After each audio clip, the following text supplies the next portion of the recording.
Dio.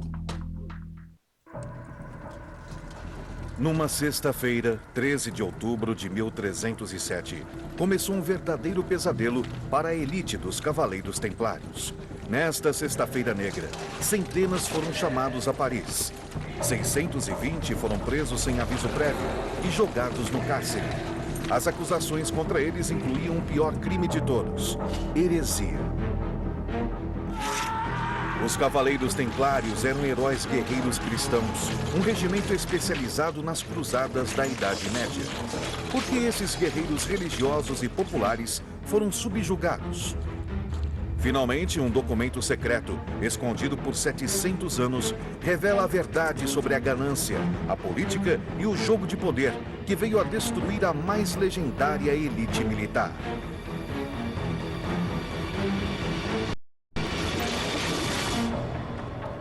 Mistérios do cristianismo, os Templários. Jerusalém, berço do cristianismo. A cidade mais importante do mundo medieval. No mapa de Jerusalém do tempo das Cruzadas, marca o ponto como o centro do mundo. Atacada, ocupada e destruída inúmeras vezes ao longo dos séculos, Jerusalém também usufruiu períodos de relativa calma e tolerância religiosa. Só que essa tolerância foi abalada no século XI, depois que os turcos islâmicos Seljuk ocuparam a cidade, também sagrada para os cristãos e judeus. As tensões entre turcos muçulmanos e peregrinos cristãos aumentaram, indo para a violência, destruição e chacinas. O islamismo se espalhava pelo Oriente Médio, enquanto o Império Bizantino Cristão era pressionado. Com os peregrinos cristãos e os templos sagrados em Jerusalém também sob ameaça, em 1095, o Papa Urbano II reagiu, insistindo para que os cristãos no Ocidente marchassem para o Oriente e reavessem a Terra Santa das garras dos muçulmanos. O início de uma das guerras santas mais sangrentas. Rapidamente, dezenas de milhares de pessoas, a maioria não formada por soldados e combatentes, mas sim por pessoas sem experiência de combate e que nunca haviam saído dos vilarejos, responderam ao apelo do Papa e se dirigiram para o Oriente. Em questão de 4 anos, os invasores cristãos do oeste europeu haviam tomado Jerusalém. Das fileiras de cruzados surgiu o Cavaleiro Templário, uma combinação rara de monge e soldado, resoluto em sua fé. Sua função? Monitorar o novo reino cristão de Jerusalém e proteger os peregrinos. Pela primeira vez na história, uma ordem religiosa recebeu ordens de pegar em armas, respondendo apenas ao Papa. Foram os Templários que, pela primeira vez, introduziram a ideia de combinar o estilo de vida monástico com as qualidades do cavaleiro e com atividades militares. Eles viviam de acordo com as regras monásticas, onde o dia era dividido em orações, treinamento e manutenção do equipamento.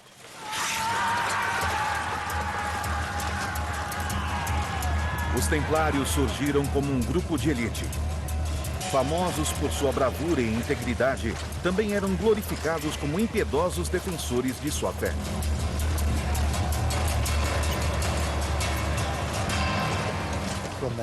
Quando surgiram pela primeira vez no cenário mundial, eles capturaram a imaginação das pessoas de várias maneiras, e essas pessoas acharam que seria uma coisa boa. Quando as histórias das vitórias chegaram à Europa, os Templários se tornaram super-heróis do cristianismo. Formada por apenas 9 nobres bem-intencionados, a ordem cresceu rapidamente, bem como sua reputação. Logo se tornaram legendários e uma fonte de mistério. Mitos, rumores e histórias os envolviam num manto de névoa. Eles encorajavam isso, certamente não desestimulavam. Eles se esconderam por trás do mito durante a maior parte de sua carreira. Um historiador contemporâneo, Bernard Clairvaux, os descreveu. Por um lado, guerreiros fortes e monásticos combatendo a devassidão e os demônios. Do outro, um grupo de homens destemidos. Esses homens não tinham medo da morte e sabiam que, ao se verem diante do Senhor, seriam seus mártires.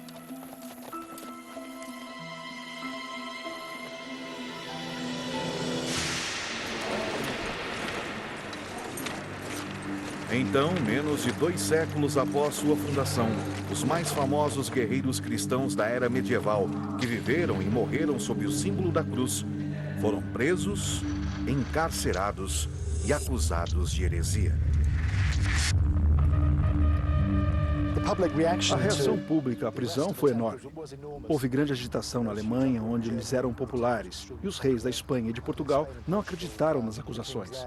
Ninguém conseguia acreditar que os templários, heróis do cristianismo nos últimos 200 anos, estavam sendo presos sob acusações de heresia.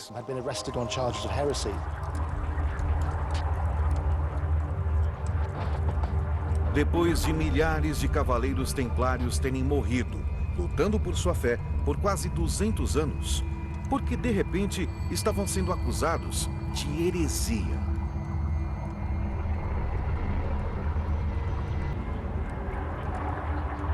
Paris, 1307.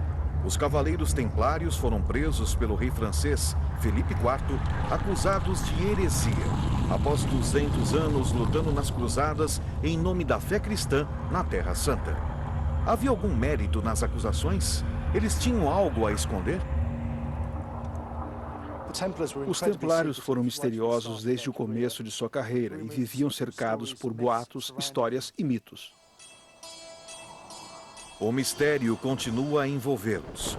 Como eram seus rituais secretos de iniciação e o que aconteceu com toda a riqueza que acumularam e que jamais foi encontrada? A ordem foi formada discretamente em Jerusalém em 1119, quase 20 anos depois de os soldados das Cruzadas conquistarem a cidade. Um cavaleiro francês fundou os Templários para proteger os peregrinos na Terra Santa. Então, como eles acabaram tendo castelos e igrejas por toda a Europa? E como acabaram tendo uma imensa base de poder para rivalizar com os monarcas europeus? A resposta pode estar em sua reputação como guardiões de relíquias sagradas, e que também podiam ser compradas e vendidas. Elas eram símbolos de status da era medieval. Eram artigos de coleção, mais interessantes do que dinheiro ou joias, e as de maior interesse para os colecionadores medievais vinham da Terra Santa. Elas eram caçadas, disputadas e veneradas nos monastérios e catedrais de toda a Europa.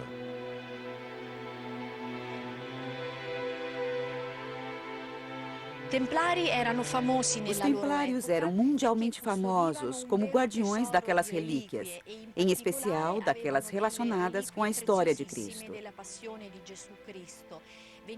A assinatura de um templário era o suficiente para comprovar sua autenticidade.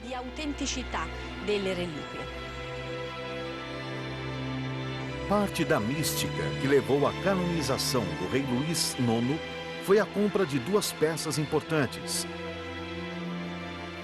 Um fragmento da Vera Cruz, que se acredita ter vindo da cruz na qual Jesus foi crucificado, e a coroa de espinhos, ambas obtidas por São Luís quando os templários estavam no auge.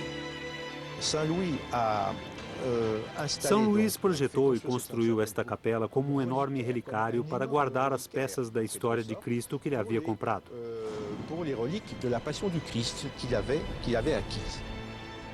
Naquela época, assim como agora, as pessoas acreditavam que as relíquias podiam canalizar o poder divino para realizar milagres e conceder pedidos. As preciosidades de São Luís e a magnífica igreja gótica que ele construiu em Paris para preservá-las tornaram a França um lugar importante de peregrinação. Elas trouxeram prestígio e poder. Jerusalém era a fonte principal de fragmentos da história de Cristo, e os templários se instalaram no coração da antiga cidade. Eles se hospedaram no Monte do Templo. No lado sul fica a mesquita Al-Aqsa, que se tornou o quartel-general da Ordem dos Templários. Assim, eles estavam localizados na área mais importante de Jerusalém.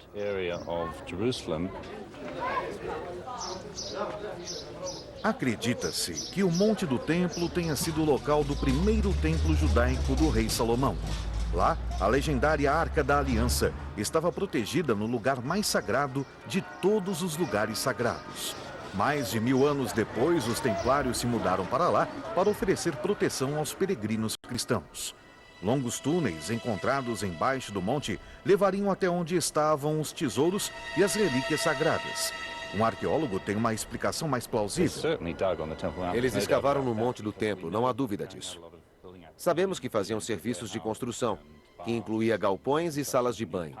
E como erguiam um novo palácio, isso exigia escavações no próprio monte do templo. Então eles devem ter aberto passagens embaixo desse monte.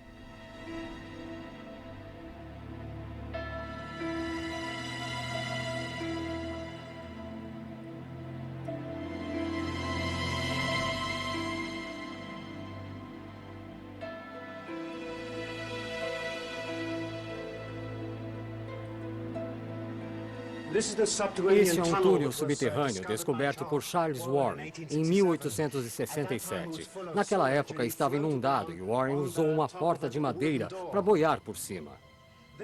Este túnel é um dentre centenas que estão embaixo de Jerusalém e do Monte do Templo.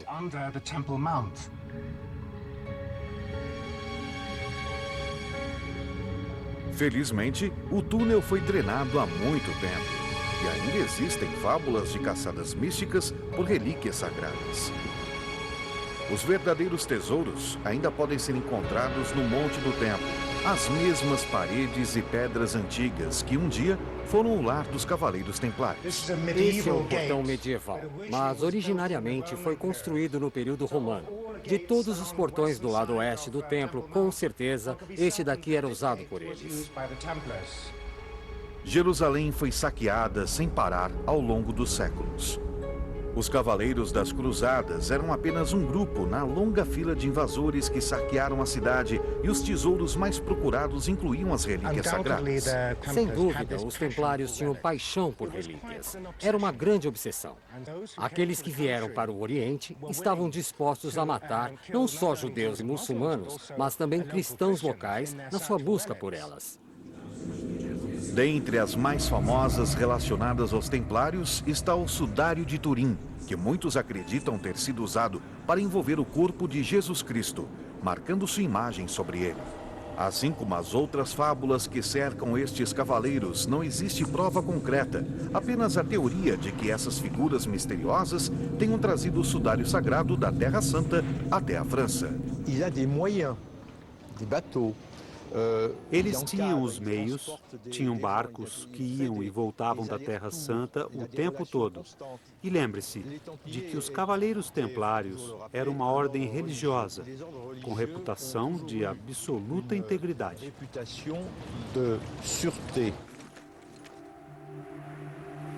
Outra relíquia lendária ligada aos templários era o cálice sagrado, tradicionalmente considerado uma taça ou um prato abençoado por Jesus na última ceia.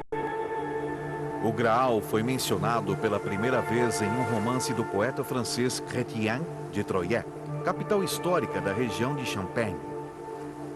Os 9 cavaleiros originais que formavam os templários também passaram algum tempo na mesma região.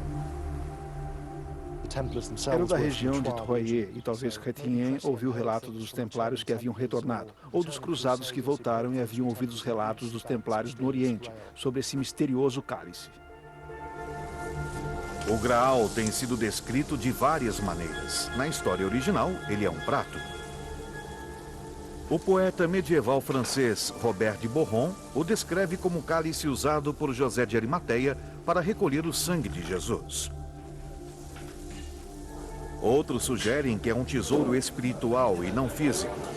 No poema de Wolfram von Eschenbach, Persifal, Wolfram o descreve como uma pedra que pode representar várias coisas, como o despertar espiritual ou a graça de Deus. Mas, como sempre, o Graal se recusa a ser reduzido a uma única forma.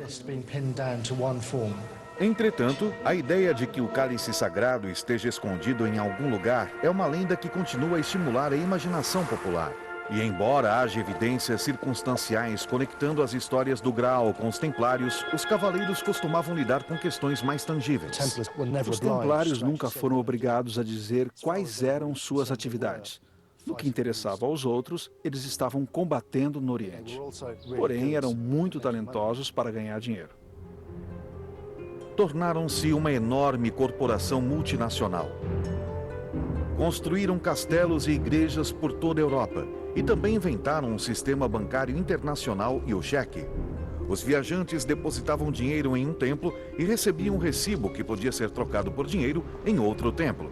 Esta versão medieval dos Travel Check era popular entre os peregrinos que iam e voltavam da Terra Santa. Embora a igreja proibisse a taxa de juros, a taxa pelo serviço e outros extras ajudaram a enriquecer a ordem.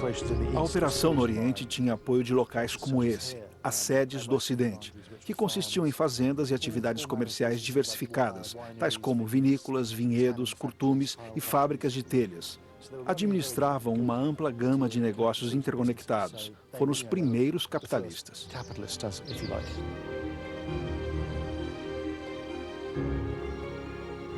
Os comerciantes e a realeza também faziam doações na crença de estar comprando um lugar no céu.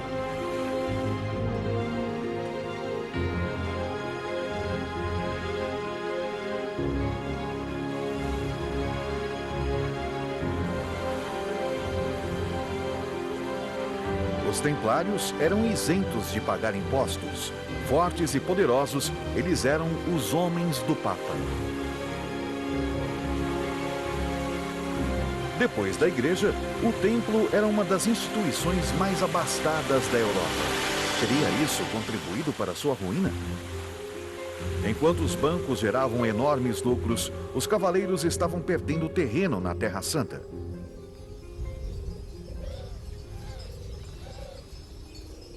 Na metade do século, a maré nas cruzadas havia mudado. Em 1187, o sultão muçulmano Saladin liderou um exército revigorado. 112 quilômetros ao norte de Jerusalém, a Batalha de Ghatim foi o começo do fim. O maior erro do exército cruzado foi enfrentar Saladin nos termos dele. Ao viajar para o leste em condições desfavoráveis, tais como o calor do verão e o olhar direto para o sol nas primeiras horas da manhã, no dia 4 de julho, os cruzados se viram cercados por um exército bem mais poderoso. A derrota foi rápida e definitiva. O exército cristão de 20.000 homens, incluindo 1.000 cavaleiros templários, foi derrotado.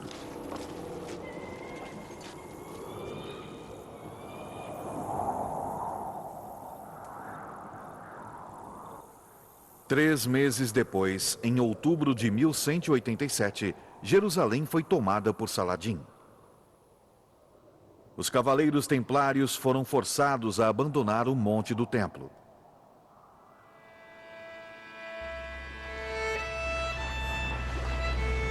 Quatro anos depois, sua fortaleza foi realocada para Acre, na costa da Terra Santa.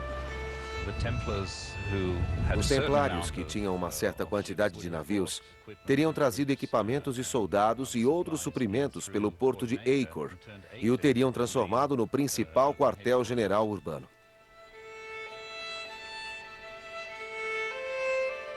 Enquanto a causa dos cruzados começava a esmorecer no Ocidente, os cavaleiros templários resistiram, recusando-se a ir embora, e continuaram a combater em fortes como Acre. Mas até mesmo a energia deles começou a diminuir.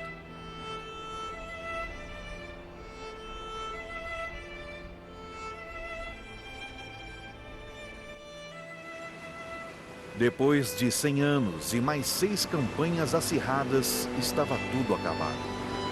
Em 1291, os cavaleiros templários finalmente abandonaram a Terra Santa.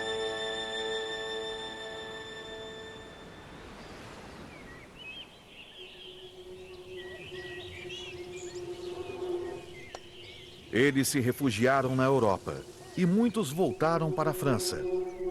Eles ainda esperavam uma revanche. Jacques de Molay foi nomeado grão-mestre e jurou cumprir a promessa.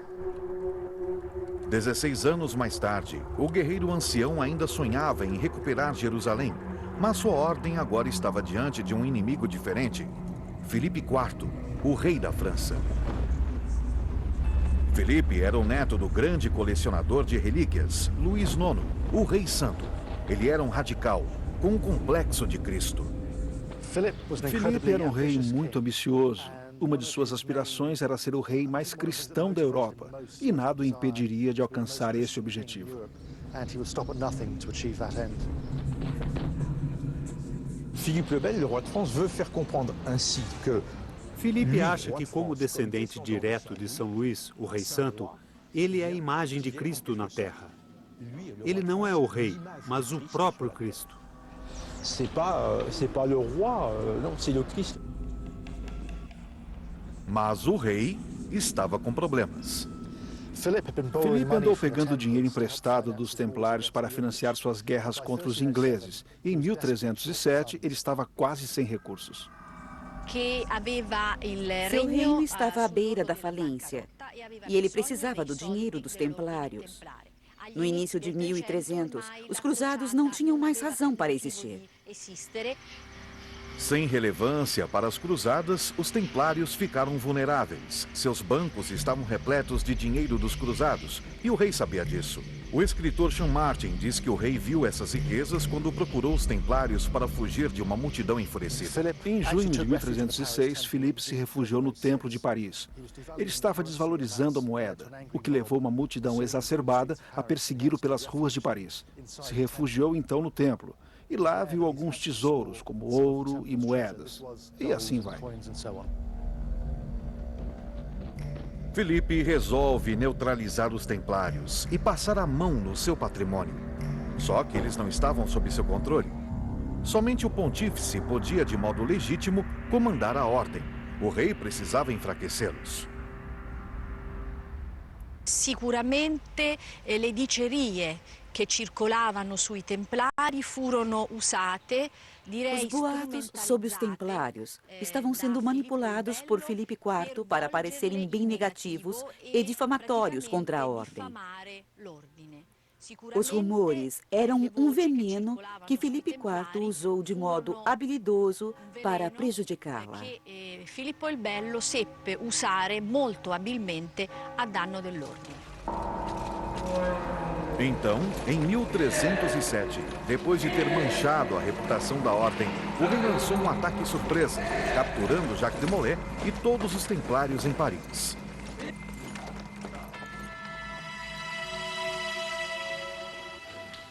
Conservada no fundo do Arquivo Nacional de Paris, encontra-se uma das ordens de prisão enviadas por toda a França para serem usadas na infame Sexta-feira 13.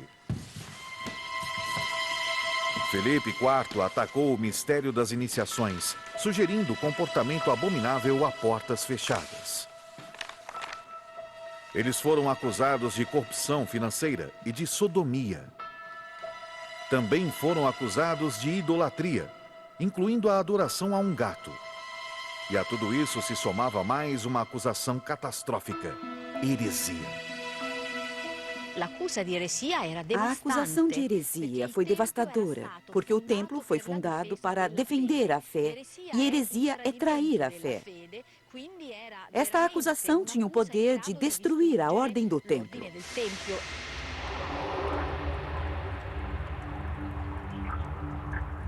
Seu líder, Jacques de Molay, recebeu 104 acusações de conduta imprópria e heresia.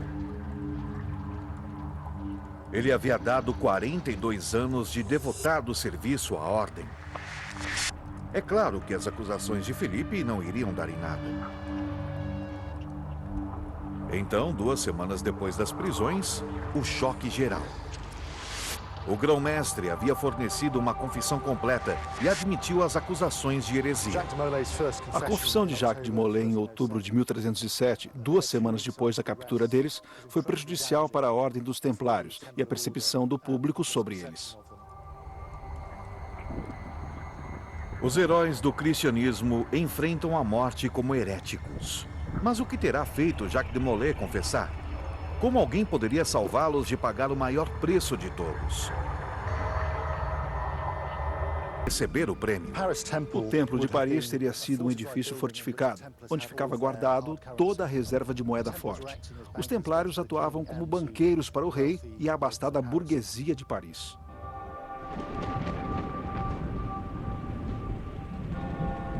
O dinheiro Estaria bem mais perto agora que o rei aprisionara 5 líderes no castelo Chinon e o grã-mestre havia dado ao rei uma confissão de heresia.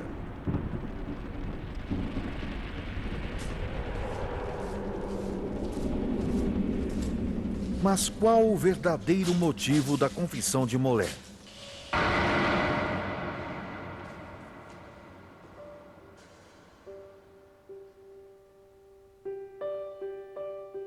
Tortura. O potro era utilizado em jovens e idosos. O pêndulo consistia de um molinete que soltava o templário amarrado de uma certa altura e o fazia girar violentamente. Um clérigo, Bernard de Vadot, teve os pés besuntados com gordura e queimados na fogueira até os ossos se soltarem.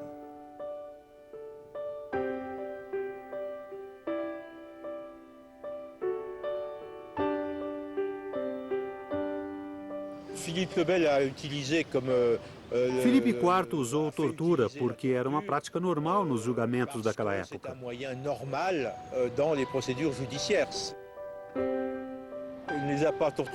Ele não os torturou para saber a verdade, mas para que contassem a verdade dele.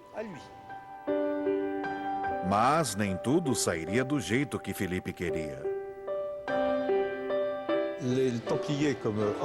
Como os cavaleiros templários eram uma ordem militar religiosa, estavam sob a proteção do Papa. Nem o rei da França, nem o rei da Inglaterra tinham direito ou poder direto sobre eles. O pontífice era o único homem que poderia salvá-los, mas o papado estava em um ponto fraco e impotente de sua história. Clemente V não era nada mais do que um fantoche, sujeito às vontades de Filipe IV.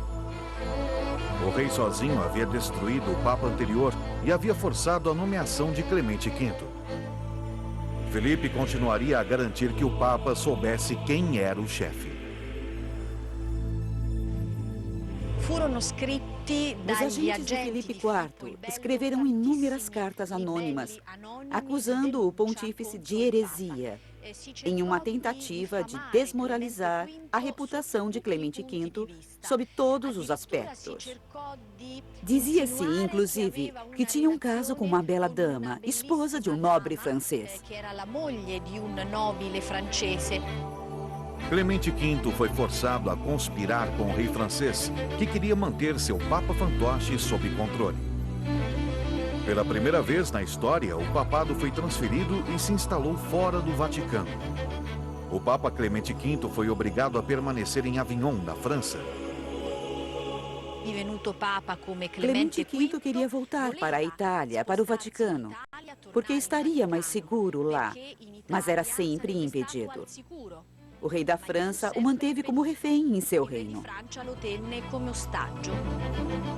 Mas o Santo Padre ainda tinha um trunfo que poderia ainda salvar os templários. Obrigado a investigar qualquer confissão de heresia, Clemente lançou um inquérito papal.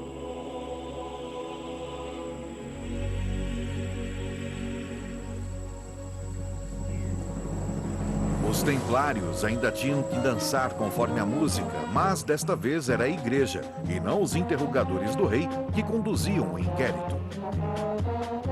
A verdade sobre esse inquérito nunca foi revelada.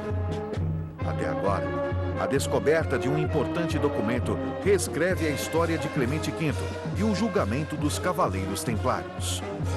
Em 2003, a historiadora do Vaticano, doutora Barbara Freire, localizou um documento chamado Pergaminho de Chinon, nos arquivos secretos do Vaticano, onde esteve perdido por 700 anos.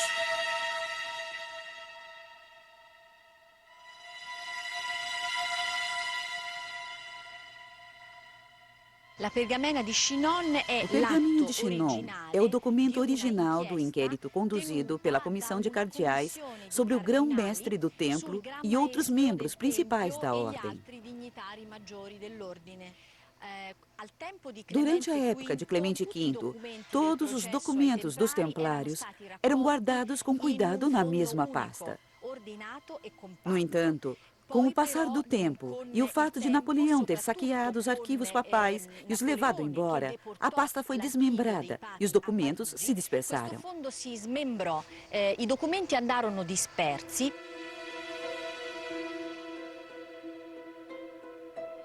O pergaminho de Chinon absolve os templários, mas também sugere que eles se arrependeram quando o inquérito papal considerou que estavam envolvidos em conduta imoral. No início do inquérito, 3 cardeais de Clemente V foram até a prisão de Chinon. Em vez de desmentir as confissões anteriores de heresia, os líderes templários repetiram as mesmas confissões para os homens do pontífice. A maioria relatava os rituais de iniciação que foram secretamente estabelecidos na Catedral de Troyes 200 anos antes. Aqui foi criado o primeiro livro oficial de regras, conhecido como A Regra em Latim dos Templários. Nele estão detalhes de como alguém entrava para os Templários e como era a cerimônia de iniciação. A Ordem manteve o livro de regras só para si, no interior das sedes dos Templários. Não foi largamente distribuído ou disseminado, mas mantido como um assunto interno. Segundo o livro oficial de regulamentos na iniciação, perguntava-se se o iniciado queria ser um servo e escravo da casa para sempre. Ele era avisado de que se envolvesse com mulheres seria duramente castigado. E por fim, dizia-se um salmo enquanto que a túnica era entregue. Mas apesar da absolvição papal contida no pergaminho de Chinon, as confissões dos templários levantaram um véu de mistério que cercava sua iniciação.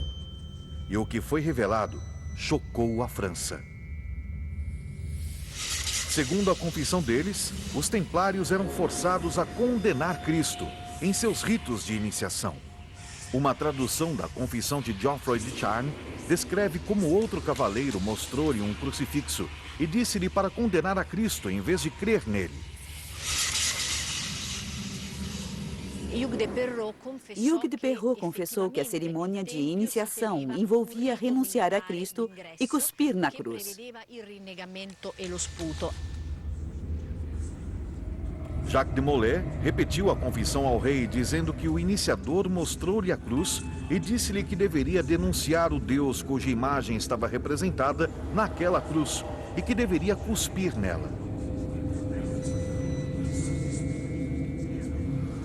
Outro templário, Hugues de Perrot, teria descrito detalhes de heresia e depravação sexual entre os iniciados. E que depois de aceitos e terem recebido os mantos, os iniciados eram ordenados a condenar o crucifixo e beijá-lo na parte inferior do lado oposto, no centro e depois na boca. Embora ele afirmasse de haverem dito para condenar a Cristo, isso não acontecia. Quanto ao beijo, alguns acadêmicos dizem que era uma forma de designar postos. O beijo era uma parte humilhante do ritual para o novo templário. Ele era obrigado a entender que tinha que ser subordinado e obediente a seu superior. Hugues de Perrot também confessou encorajarem homossexualidade, que aos olhos da igreja era uma abominação. O iniciador lhes impôs a abstenção de relações com mulheres e que, se não fossem capazes de controlar a luxúria, deviam procurar os irmãos da ordem.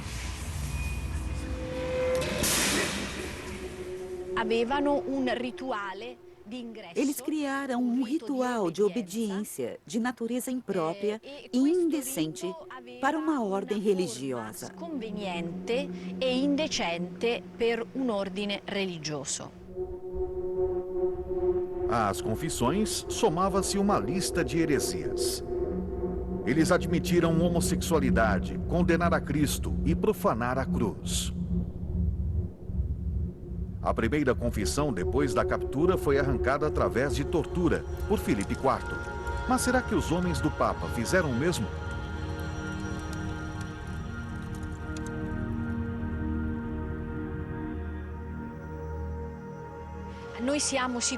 Nós temos certeza de que nos julgamentos conduzidos pelo Papa, eles não foram torturados. Ainda assim, os templários estavam com problemas. O grão-mestre e seus assistentes se prejudicaram diante dos representantes da maior autoridade cristã no mundo. Só havia uma chance remota de se livrarem da pena de morte: serem absolvidos de seus pecados pelo Santo Padre. A absolvição era necessária para a salvação, porque a acusação de heresia era um caso muito grave. A lei da Igreja exigia a absolvição, senão a salvação seria impossível. Durante séculos, as pessoas acreditaram que ele havia condenado os templários, quando, na verdade, os salvou. O pergaminho de Chinon prova que ele absolveu incondicionalmente de Molé e os outros líderes.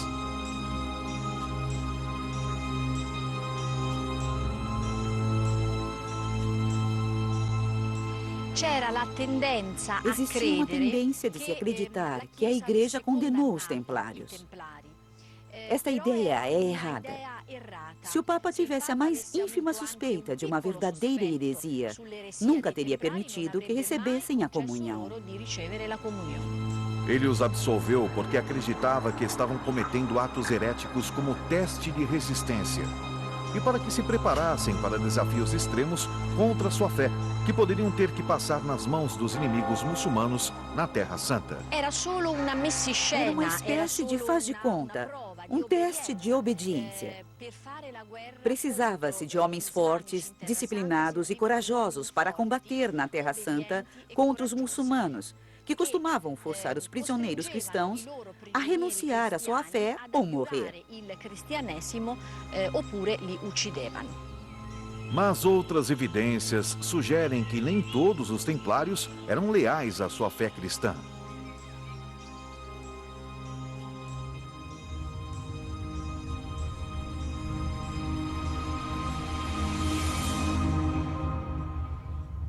Nas paredes da prisão de Chinon, os prisioneiros templários deixaram para trás estranhas inscrições. Em meio às formas geométricas, pode-se distinguir numa parede o símbolo de Vênus, a deusa romana pagã do amor.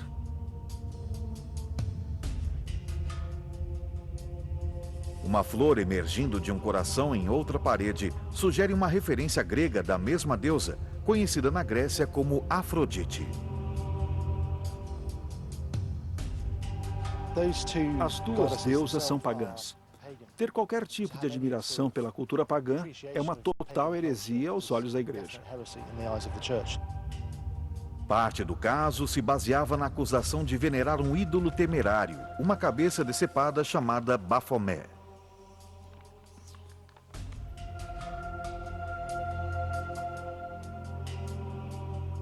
Um dos muitos rumores sobre os templários e o monte do templo era de que haviam encontrado uma relíquia embaixo do monte, que se dizia ter sido nada menos do que a cabeça embalsamada de João Batista. Se os templários estavam de fato adorando Bafomé, esta era uma grave acusação de heresia. Deixando de lado as inscrições e cabeças decepadas, parece que a conduta dos templários também prejudicava sua reputação como cristãos monásticos. Embora fossem campeões da cristandade, os templários eram seres humanos de carne e osso, com todas as falhas que isso representava. Isso é confirmado por um ditado da época: beber como um templário. É impossível saber com certeza se os templários cometeram atos heréticos com a finalidade de treinamento ou não. Mas, sem dúvida, morreram pela causa cristã durante 200 anos no campo de batalha. E o pontífice devolveu essa lealdade ao abolir oficialmente seus pecados. Ele era a maior autoridade religiosa. Assim que foram absolvidos pelo Papa, os templários estavam puros, livres das acusações. Os cavaleiros estavam isentos de pecados. É claro, eles estavam salvos. Mas o soberano francês que buscou sua riqueza e queda não desistiria tão facilmente. Felipe IV jogou sua última cartada. Filipe IV chantageou o Papa. Ou ele aceitava a aniquilação dos templários, ou o rei da França iria criar, com os bispos da França, uma igreja alternativa para a França separada da Igreja Católica. Autônoma, cismática, separada da Chiesa de Roma. Era a última carta na manga. Uma batalha entre o rei e o papa, pelo poder religioso na Europa. Diante do dilema de dividir a igreja e desistir dos templários, Clemente V cedeu. Apesar da absolvição, mais para frente ele os entregou. Em um ato final de traição, o Santo Padre aboliu a Ordem dos Cavaleiros Templários em março de 1312. Após 200 anos de luta nas cruzadas e de devoção cristã, a ordem outrora descrita como o grupo de homens destemidos foi extinta. Mas esse confronto teria uma reviravolta final e traria uma enorme decepção para o rei da França. Os cavaleiros foram absolvidos em uma briga pelo poder entre o soberano e o papa. Seu patrimônio seria a recompensa, eles seriam um sacrifício. Apesar de absolvidos de graves acusações, incluindo heresia, Clemente V extinguiu a ordem e deixou a reputação dos templários na lama. Sob enorme pressão, o grão-mestre Jacques de Molay jazia na cela por mais de 6 anos e estava exausto. Antes que o ancião fosse forçado a reiterar sua confissão publicamente e destruir o trabalho de toda sua vida, ele retirou a confissão, jogando a absolvição na cara do Papa. Ele se rebelou, percebeu que havia cometido um engano, que agir errado. Eu nunca admiti essas faltas. São falsas. A ordem é pura, a ordem é santa e eu a defendo.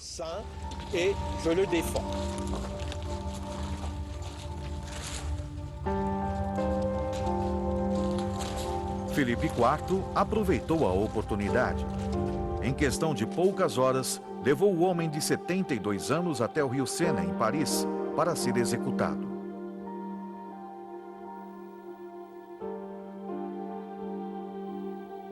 De Molay pediu para deixarem suas mãos livres para orar na direção de Notre-Dame, enquanto acendiam a pira.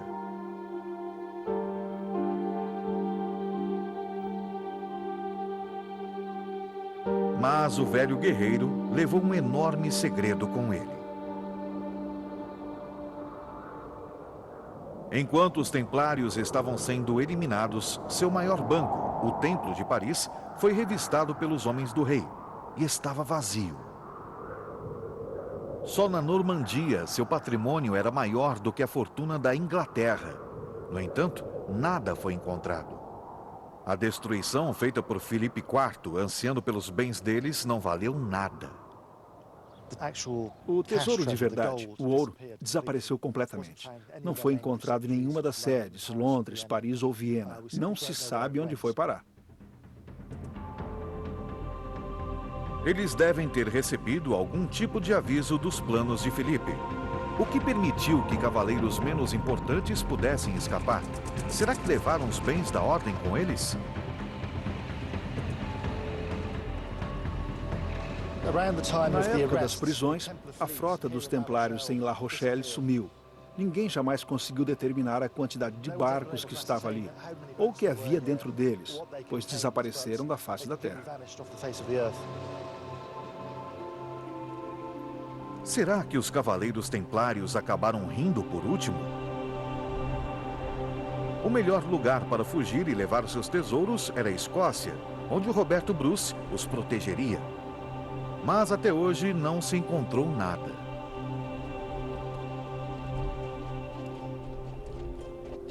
Muitos foram aceitos em uma ordem rival mais antiga, os Cavaleiros da Ordem de Malta. Antes das prisões, o Santo Padre sugeriu a união das duas. Uma ordem conjunta teria sobrevivido ao ataque de Filipe IV, mas Jacques de Molay recusou e pagou um alto preço por rejeitar o plano do Papa.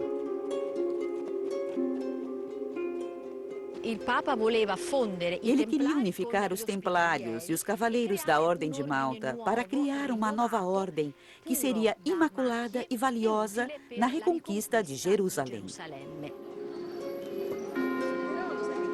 A Ordem de Malta se tornou a verdadeira ordem intocável e existe até hoje. Com sede em Roma e status de observadora nas Nações Unidas, é a mais antiga organização assistencialista do mundo. Quanto aos templários, a ordem poderosa e altamente lucrativa evaporou. Algumas relíquias associadas a eles sobreviveram.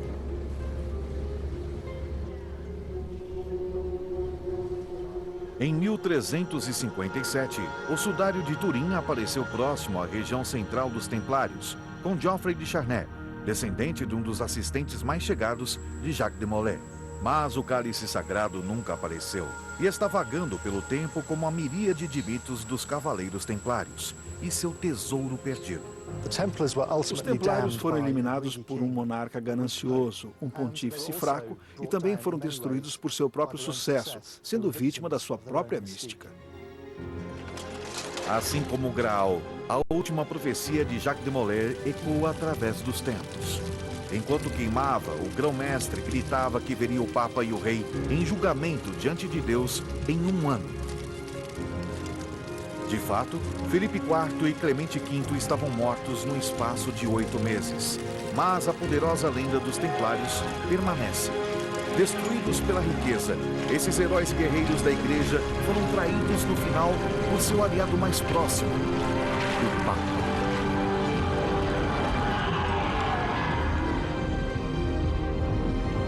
Versão Marshmallow São Paulo.